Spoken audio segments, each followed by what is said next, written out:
Bonjour à tous. Dans cette vidéo, nous allons voir la tendinite du supraépineux au niveau de l'articulation de l'épaule. Tout d'abord, le muscle supraépineux, c'est un muscle abducteur de l'épaule. Donc, la fonction principale, c'est l'abduction de l'épaule. Le muscle supraépineux se situe dans la partie supérieure du muscle de la gorge du rotateur, qui joue un rôle très important de la stabilité de l'épaule.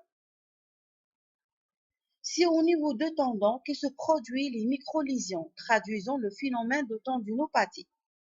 Cette tendinopathie peut voir plusieurs stades différents, de lésions simples, voire à la rupture de tendon partiel ou bien même totale. Nous allons voir les facteurs de risque. Il n'existe pas des causes précises, mais il existe des facteurs de risque. On a l'âge, c'est la cause principale de la, c'est la dégénérescence.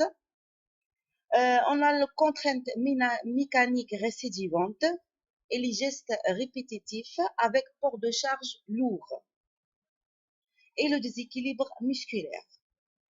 Pour les examens paracliniques qu'on peut demander, la radiographie de l'épaule permet de donner des signes indirects de tendinopathie. Mais pour la confirmation de tendinopathie de supraépineux, on a besoin de l'échographie. Pour la prise en charge, le traitement médical, on a des antalgiques simples. Selon l'intensité de la douleur, on a des paliers à utiliser avec la rééducation fonctionnelle qui est très importante. La rééducation fonctionnelle est primordiale. On commence par un étirement musculaire du supraépineux, prudent et indolore. Donc, la rééducation doit être indolore. L'étirement suivi par un massage friction transversale de ceinture scapulaire.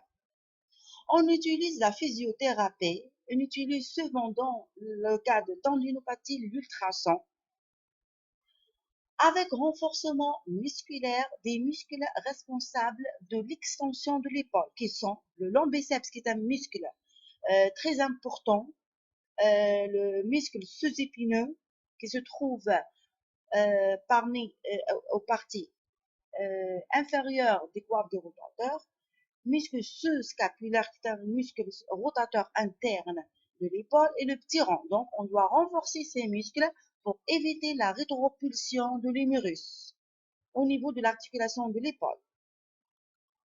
Pour l'exercice qui sont très importants à utiliser, c'est faire l'adduction du bras à l'épaule, coude fléché. Donc, l'adduction du bras à la poulie, coude fléché.